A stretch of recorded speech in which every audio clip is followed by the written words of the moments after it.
Good Day Austin on Fox 7 with Amanda Salinas, Dave Freilich, Lauren Petrowski, and Zach Shields. Good morning, everyone. It's coming up on 6:30 on this Wednesday, June 15th. We're glad you're waking up with us right here on Good Day Austin. Not too many cool spots out there today. Yeah, none to be found, and it's been that way for a few days now, Zach. Unless you stay indoors, enjoy that AC. The AC is going to be working overtime today and for the next several days. Even at night, we're having a tough time cooling off with all the clouds and moisture. The heat-humidity combo could lead to dangerous levels, so that's why the National Weather Service placed a lot of counties here in Texas under a heat advisory starting at 2 this afternoon. All the counties highlighted in orange, already in the mid to upper 70s. That's not the whole story. Factor in all the moisture in the air. Feels more like the low to mid 80s already. Light winds. The air's a little stagnant this morning. Lots of clouds, but no rain to worry about. Leave the umbrella at home. This will be the 11th straight day with no measurable rain. Just plenty of sunshine and heat by the afternoon. Let's go low to mid 90s. Temperatures aren't too bad. It's all that leftover moisture after all the heavy rain we've seen the last couple of months, forcing heat indices to 100, 109 in some locations from Austin eastward. If you don't take care of your body, it'll shut down in a hurry if you do too many outdoor activities this afternoon, work too hard, exercise too hard. So keep that in mind. The best time to be outside to exercise first thing in the morning or hold off until the evening hours. And it could get even hotter around here. As we close in on the weekend, we'll look at those toasty numbers in that 7-day forecast coming up in just a few moments. Let's head outside, see how traffic is shaping up with Randy Taylor. Good morning, Randy. Good morning, Amanda, and good morning to you at home. We are definitely starting to see lots of rush hour delays pop up around the metro. You can see 35 near Blackson Avenue. You're still going to have plenty of room to move here, but those rush hour delays are mainly just sticking at 235. So if you are about to head out and travel southbound on 183, you're still going to have plenty of room to move out there. That's giving you around an 11-minute drive from the toll road to the 35 ramps. But if you are about to head out and travel southbound on 35, be on the lookout for an accident that we have on the service road at Palmer. There is a little bit of congestion in the area, but nothing that's going to add on to your morning commute. I'm Randy Taylor, Fox 7 Traffic. A 19-year-old is hurt after getting shot by a police officer. Austin police say the teen wanted to commit suicide by cop because he was depressed. This morning, he's recovering, but the APD officer is on leave. Nick Spinetto is live outside in South Austin with the details. Nick. Well, Amanda, 19-year-old Ray Barbosa Ojeda is recovering at a local hospital this morning. We're told he is stable and is expected to make a full recovery. Now, this all happened here at Odom Elementary School early yesterday morning. Ojeda called police telling them he was armed with a machete and a gun and he was waiting for them. More than a dozen officers and the SWAT team arrived to look for Ojeda. He was on the phone with a police negotiator when he was spotted by the SWAT team a short time later. Now, according to police, that's when Ojeda said, quote, "Watch this," and raised a machete at the officers. A SWAT officer fired his gun, hitting Ojeda once in the stomach. Unbeknownst to the hostage negotiator, next thing you know, he's bringing up his right arm, in which we believe he had a machete with the blade secreted upward towards the body, towards the armpit, and the handle in his hand. And within seconds, the hostage negotiator heard the SWAT team broadcast shots fired. Now, a gun was not found at the scene, but a machete was. As for the officer who shot Ojeda, he's been identified as James Harville. He's been with the Austin Police Department for 16 years. This morning, he's on paid administrative leave pending the outcome of this investigation, which is standard procedure in an officer-involved shooting. We're live here in South Austin this morning. Nick Spinetto, Fox 7 News. Nick, thank you. A San Antonio man is facing charges after police say he tried to kidnap a woman in New Braunfels. It happened on Monday on Liberty Avenue. New Braunfels police say Raul Sarabia Jr. got into a fight with a woman and dragged her into a car and took off. Police say he led them on a chase before he was arrested. The victim did have some minor injuries, but is expected to be okay. Sarabia has been booked in the Comal County Jail.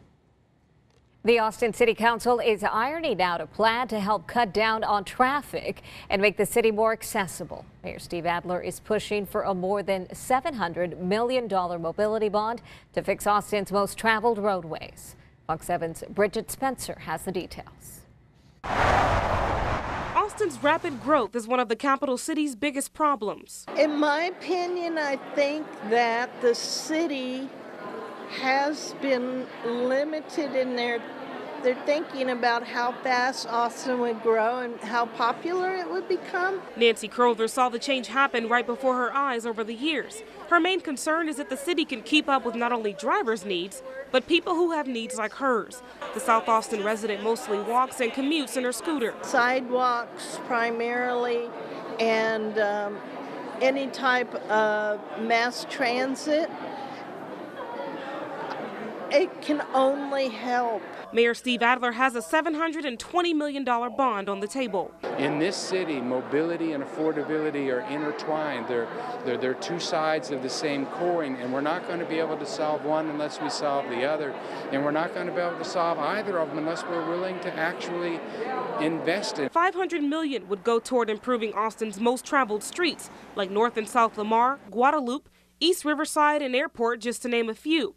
Another $120 million would go toward sidewalks. Another $100 million would go toward other projects. And then there are some pain points in the city, like Loop 360 and others that we need to focus on as well. Some council members feel it could be too much too soon. Ann Kitchen brought up a cheaper proposal of just $300 million. The mayor continues to stand by his original proposal. We just started off the conversation. I'm hoping that the council will consider going big or going home. Many advocates are pushing for light rail. Mayor Adler believes Austin can handle it, but just not right now. All we should be doing in November at this point are the things that there's general consensus on. That does not say we're not going to do rail in the future. Most Austinites agree the city should try their best to come to an agreement and get the ball rolling. There's only so much you can do with the influx of people moving to Austin. I think it's a problem with being too car conscious. That was Fox 7's Bridget Spencer reporting. Nothing is set in stone yet, but there are expected to be more discussions about the issue later this week. This morning, federal investigators are looking into what the Orlando gunman's wife may have known before Sunday's deadly mass shooting at the Pulse nightclub. Investigators say they're not ruling out charging others in the attack that killed 49 people. Meanwhile, the FBI is now reportedly looking into whether the gunman who was killed by police may have been leading a secret gay life. Fox News correspondent Caroline Shively is in Orlando this morning with the latest. Sources now telling Fox News that investigators have seized 2 of gunman Omar Mateen's phones, and the FBI has been able to access both. It appears that this was a case of self-radicalization. It was not a terrorist-directed attack, as we say. It was more in the nature of a terrorist-inspired attack.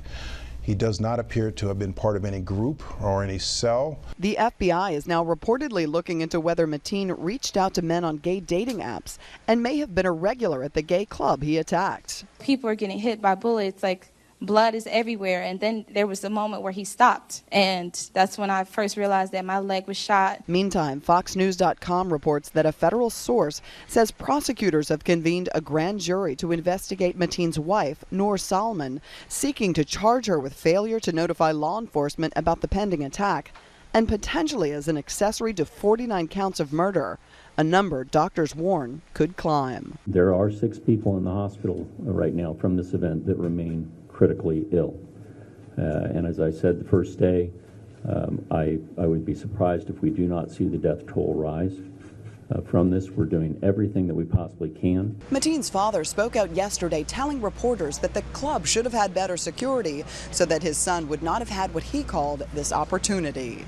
In Orlando, Caroline Shively, Fox News. And again, as you just heard, Caroline Shively reporting from Orlando.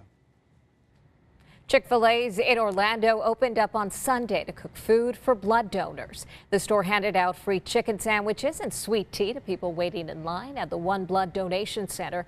And yesterday, they handed out food and drinks to first responders. The Christian-run organization is known for their anti-LGBT sentiments and is usually closed on Sundays. Disney's donated $1 million to help those affected by the shooting. The company said they would also match employee donations to the One Orlando Fund. Disney has set up 5 blood donation centers around its parks and is providing rooms to friends and families of the victims. Crews still searching this morning for a toddler attacked and dragged into the water by an alligator. It happened last night at Disney's Grand Floridian Resort and Spa in Lake Buena Vista. The Nebraska boy was near the Seven Seas Lagoon with his family when he was attacked. His father tried to rescue him but couldn't. More than 50 people searched the area overnight with an alligator tracker and boats. Officials say the gator was between 4 and 7 feet long. A Whole Foods manufacturing plant in Massachusetts has been issued several violations by the FDA. They say something was dripping from the ceiling over uncovered ready-to-eat foods, and employees weren't washing their hands enough. They also found high acid levels in sink water used to wash vegetables and dirty dishes and equipment. Whole Foods has 15 days to respond to these violations. It is 6:40 right now. Another hot and humid day. Zach's got your forecast. And here we go again. It's already warm and sticky out there right now with lots of clouds. Even out in the hill country in Burnett we go. 77 degrees. It feels like number of 81. Feels like 83 in Georgetown. Partly cloudy. 80 in LaGrange with a heat index of 88. And this dome of high pressure will continue to build on in, squashing our hopes for cooling showers and then cranking up the heat. I'll show you how hot it's going to get. That 7-day forecast coming up next.